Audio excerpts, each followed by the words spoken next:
Hello, this is Raj Patel, and today we're going to be beginning Unit 8, which is all about chemical reactions. So today we're going to be talking about balancing chemical reaction equations, and then we're going to also be talking about how to, what are redox reactions. And so here we have two pictures, and so these pretty much just show what a chemical reaction is. So chemical reactions are rearrangement of atoms to form new molecules. So here we have two H2, so one here. Then we have one O2, and then we form two H2O molecules. And notice how there's four hydrogen here, four here, two here, and two here. So it's always important to know chemical reactions just rearrange atoms. They don't make new atoms or anything. And same thing with this bike. So for a bike we need one frame, two wheels, one handle, and two pedals. And so these four elements combine and form a bike or a molecule in chemistry. And so again, a chemical reaction is change or rearrangement of atoms. And so a chemical change creates a new and different substance by the rearrangement of atoms. And so here we have an example of a chemical reaction. So this is probably some solution like vinegar, and then this is like sodium baking soda. And so the baking soda falls in, makes this gas. That's what makes the balloon fill up. And at the very end, we have this little precipitate, this little white solid at the bottom, and we have all this gas. And so there are four little clues of chemical reactions. So one is energy transfer, or pretty much a temperature change. Two is a color change, so definitely in this reaction there was a color change from red to like a blue. Three, there could be a gas form, which there was in this case. See all this gas. And then four was a precipitate form. So here at the very bottom you can see this little white stuff in this liquid, not just the counter, but this little white stuff on top. And so that could be a precipitate. So those are the four clues about that a chemical change took place: color change, gas formed, precipitate, and temperature change. So here we have a chemical equation. So the first part includes the reactants. So A and B are reactants. The substance is present before the start of the reaction. Then the arrow means yield, so pretty much it means that it makes the product. So the products are produced at the end of the reaction. And then here we have the law of conservation of mass. So the law of conservation of mass says that in a chemical reaction, matter is neither created nor destroyed, but atoms can be rearranged. So pretty much in this reaction we have the same reaction, 2H2 plus 1O2 equals 2H2O.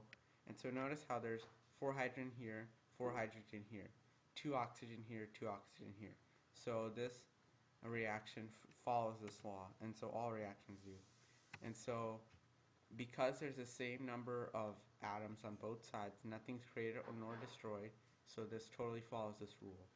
And because of this, the law of conservation of mass also says that, because there's the same number of atoms as before and after, if even after the reaction, the reactants and products should weigh the same. So notice how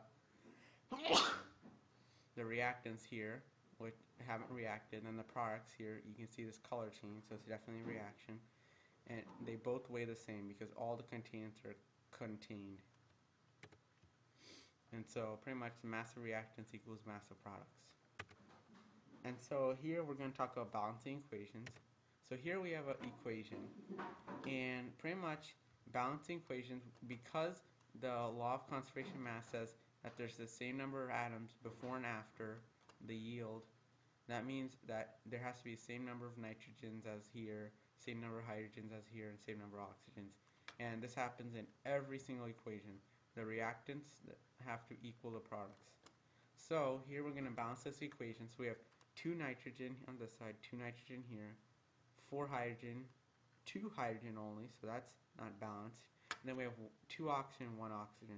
So this is definitely not balanced, but we can use a coefficient like 2 here to balance it. So now we have 2 nitrogen, 2 nitrogen. 4 hydrogen, 2 times 2 is 4, so 4 hydrogen. So it's checked out. 2 oxygen because it's 2 distributes, and then 2 oxygen. So again, balancing equations, we have to balance these equations so they follow the conservation of mass law. And so this is a coefficient, and a coefficient tells you the number of units of each substance. So if we have a 2 out here, that means we have 2 H2O. And so the 3 balancing steps are: first, we have to count the number of atoms on each side, then use coefficients to make the atoms equal. So coefficient, by the way, coefficient times subscript equals number of atoms. So in this case, we can figure out the number of nitrogens by using this little rule or a little formula. So if we have 2 out here, 2 distributes to every single thing inside. And so if we have 2 out here, there's 2 iron, then there's 2 of the whole thing. So if we have a 2 here, this 2 pretty much distributes to this whole thing also.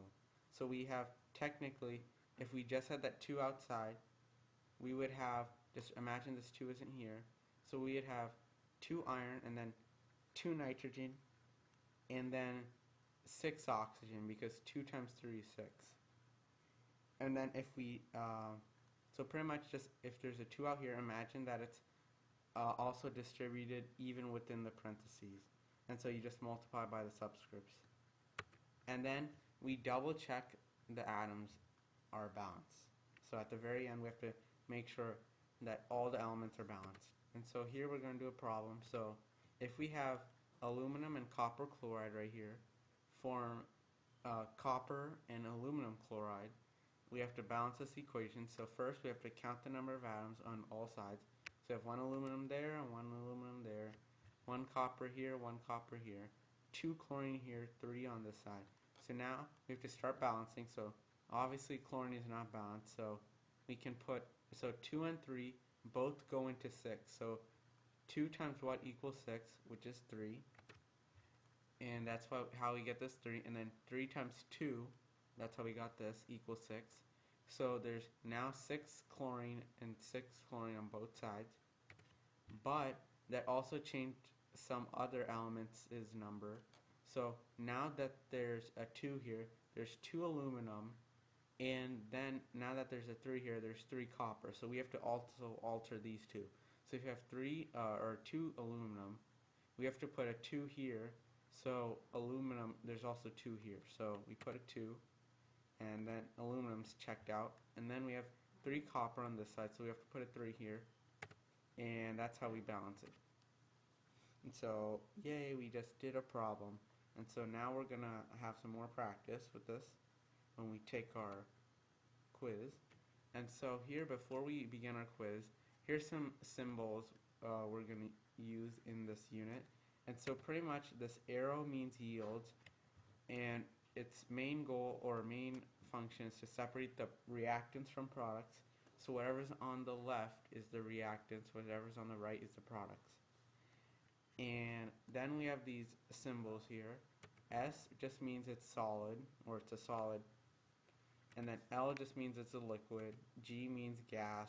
And then AQ just means it's dissolved in water, or a aqueous solution.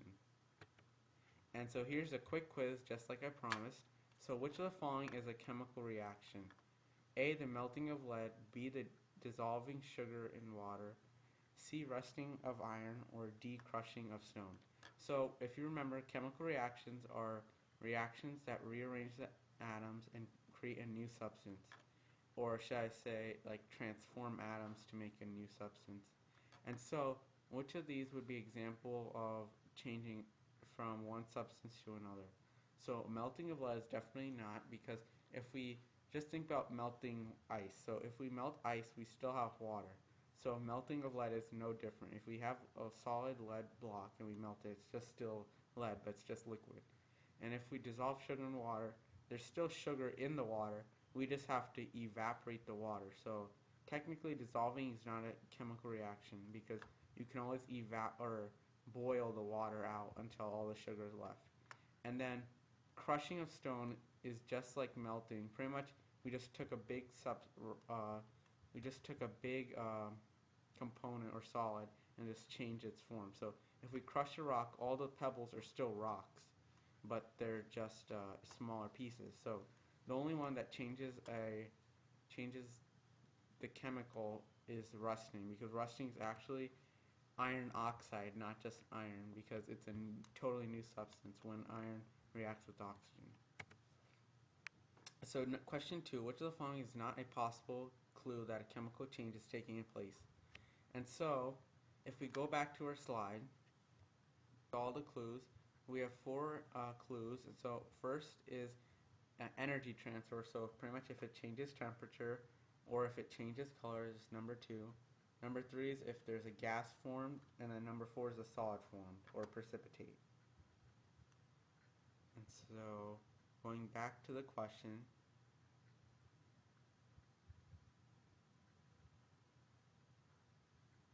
so which of the following is not a possible clue? So A, change in density, B, change in color, C, production of gas, D, formation of precipitate. So after looking at those 3, we definitely know changing in color is definitely an example. C, production of gas is definitely an example, because you see that chemical reaction, there's a lot of gas in that balloon, and it also changed color, and it also formed a precipitate, so that's also a clue. But the only one that isn't a clue is a change of density. So A is the answer. And so 3, why do we have to balance equations? A, because it's so much fun. B, it's the law of the West. C, it's the law of consternation of moose. Or D, it's the law of conservation of mass. So remember how I talked about how atoms are just rearranged, so that's why we have to balance equations? Well, again, that's the same reason why we balance equations, because we have to follow the law of conservation of mass, which states that the number of atoms on one side is the same as the number of atoms on the other, and the same type and everything. So we're just rearranging atoms, and that's why both sides of the yield arrow has to be the same. And so here, what is the coefficient of HCl when the following reaction is balanced? So if you do this whole problem, you'll get an answer. So why don't you pause the video and try this problem, and I'm just going to go over it. And so here we have an equation. So we first did the first step, so we counted the number of atoms on both sides. So we have 1 aluminum here, 1 here, 1 hydrogen here, 2 here because H2, and then we have 1 chlorine here and 3 because this little subscript. So now we can start balancing. So let's just start with chlorine. And so we have 3 on this side, but we need 3 here to balance it. So we put a 3 here. And so imagine that this is 3 now, and imagine that hydrogen is also 3 because we changed it, because hydrogen and chlorine are together. So imagine this is 3, so cross it out.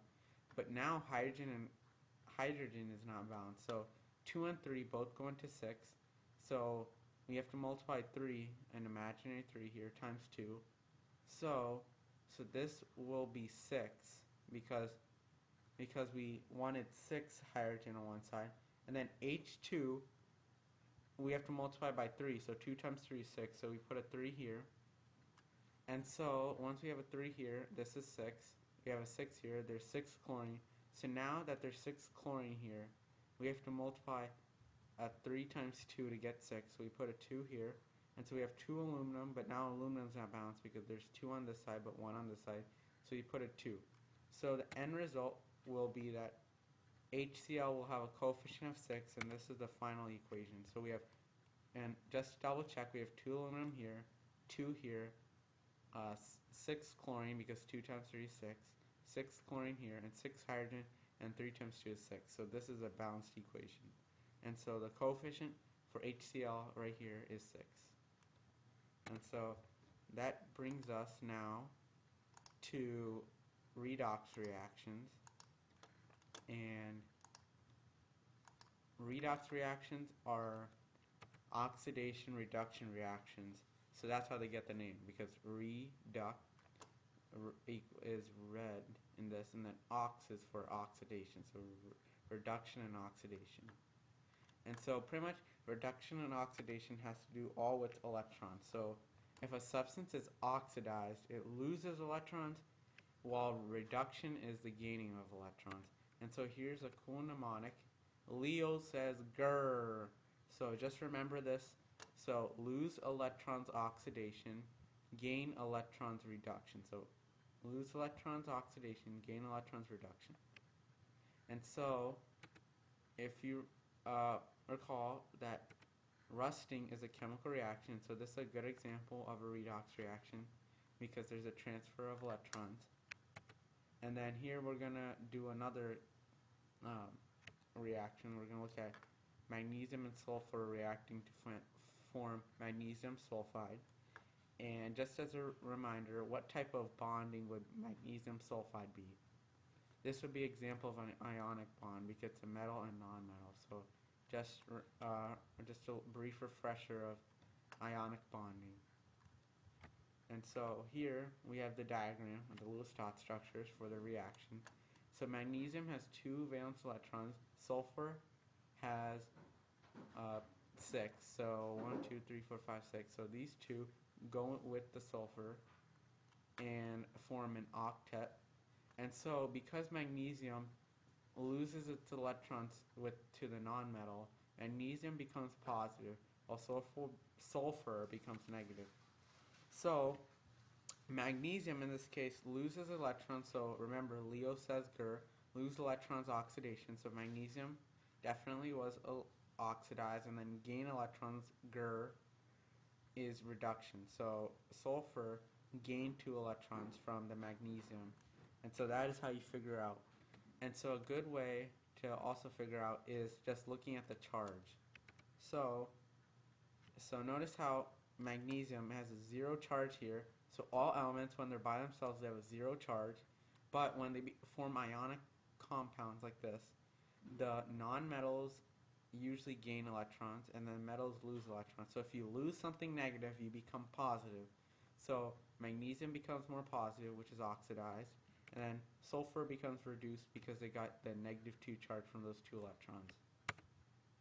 And remember, Leo says grr, lose electrons oxidation, gain electrons reduction. And so here's another chemical reaction. And so here we give you the charges, and you're going to find which elements are oxidized and reduced. So remember, Leo says grr, so lose electrons oxidation. So here we have carbon, so it's -4, and it becomes +4. So it definitely lost some negatives and it became positive. So this would be oxidized or reduced. So if you remember, lose electrons, oxidized, gain electrons, reduced. So carbon definitely lost electrons, so it oxidized. So hydrogen here, we don't have it on the other side. That's weird. So this one we are not just looking at because there's no other side. And then oxygen here, it gained electrons because it was at 0 but became negative. So it definitely gained some negatives. So this got reduced. And then here we have hydrogen, and so hydrogen didn't change at all. So it neither got oxidized nor reduced. So here we have one more, or another one. And so here's the whole formula, and so let's just figure out which one got oxidized and reduced.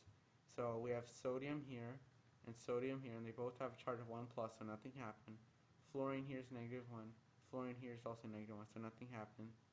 Cl2 was -1. Cl was -1. And so nothing happened. So this is not a redox reaction because no charges change. So no electron gain nor loss. And then here we have photosynthesis. So 6CO2 plus 6H2O equals C6H12O6 plus 6O2. So if you take biology, you'll learn about this equation and what exactly happens, how it happens and stuff. And so all we care is about is the electrons. And so here we have carbon. So let's look at carbon on the other side. So it's positive and becomes lower in charge. So if it goes down in charge, it's oxidized because, reduced because it gained electrons. So if it goes down in charge, think of reduce. So just think about reducing and going down. So if something's reduced, the charge goes down. So carbon was reduced.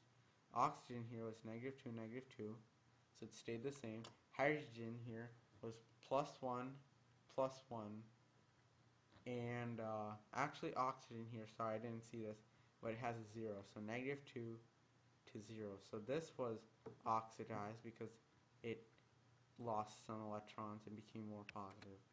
So oxygen is oxidized, so that means its charge went up. And then reduction is when the charge goes down because we gain more negatives, so the charge goes down. And so carbon was reduced from +4 to 0. And so here we have the opposite formula, or cellular respiration. And C6H12O6 plus 6O2 equals, or yields, 6CO2 and 6H2O. And so here again, we have two carbons, so O to +4, so it definitely lost some negatives. So its charge went up, so it's oxidized because its charge went up. And then hydrogen stayed the same. And then oxygen went from -2, or 0 here, to -2. So if it went from 0 to -2, gained electrons, so it got reduced. So just think of the charge went down, so reduced. And so here's a quick quiz to see what you learned. So during oxidation, an element blank electrons. During reduction, an element blanks electrons.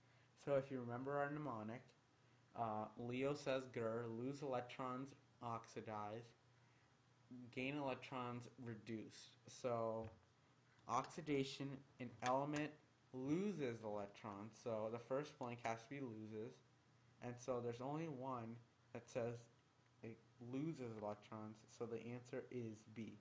So just by that, when you're taking tests, just in all classes, just try to fill out one blank and just eliminate all the answers that don't have the first blank. So if you know the first blank has to be loses, you could just figure out all the answers, or the correct answer, just by looking at the first blank. So when you're a test taker, or when you're taking SAT, ACT, just remember, if you can figure out one blank, eliminate all the answers that don't fill out that first blank. So just don't even look at them. That saves so much time. And so here's another question. So which element is reduced in the following chemical reaction? Fe2O3 plus 3CO2 equals 2Fe plus 3CO2. So here it tells you the charges. So Fe2 is +3, and it goes to 0. So if our charge goes down, it's reduced because it gains some electrons. And so it asked us which element is reduced. So we just answered it just by looking at that. So the answer has to be B, iron, because we just figured out that it gained some electrons. But let's just look at the other elements anyway. So we have -2 here, oxygen, -2 here, oxygen. Oxygen is also -2 here, so that didn't change. So we have carbon, so +2 to +4. So it lost some electrons, so it got oxidized. And so that is it for today. I hope this helped you learn about redox reactions and chemical reactions in general. And so pretty much with redox reactions, just remember the little mnemonic. Leo says Gur. So lose electrons, oxidation, gain electrons, reduction. And then with reactions, remember we have to balance the reactions. And so pretty much we have to count the number of atoms on both sides, and then we have to pick one first to balance, and then as we balance it, we have to account for those changes of the other balanced elements, and then balance those until all of them are balanced. And then once you have them all balanced, you can always go and double check to see if it's always balanced. And so this brings us to the end of this video, and so the next video is going to be all about different types of reactions, and then that will be the end of Unit 8. So if you have any questions, be sure to ask your teachers, and we'll see you later, and I hope you have a good day.